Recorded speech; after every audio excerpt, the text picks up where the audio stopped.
naman na sana napatulang mga bata na may utak kulubong. Kaso lamang makulit, kaya dapat mahagip to ng palo sa may puwet na may pagkamalutong. Palitan ba ng dura? Sige saluhin nyo to. Kahit kayong dalawa, puta papalag ako. Di ako natutuwa sa mga hininga nyo. Parang si Buwis Ngunuya kasi sakit nyo sa ilong.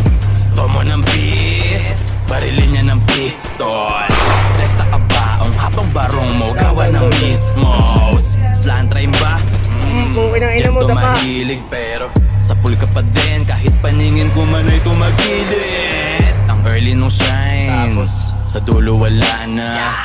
Para kang araw nakakasilaw lang sa umaga. Pagkatapos nun, haha, wala na. Kumukupas yung shine, ha? Dapat kang maalarma.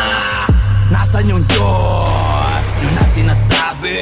Kala ko kamay lang yung butas. Ba't di nyo sinabi? Meron pa pala eh. Puta mas grabe sa tae. Di lang halata pre, kasi tinakpan niya ng labi. Kaya pag sa kanya sumubok, ang sungay daw mauusog. Ah, talaga ba ha?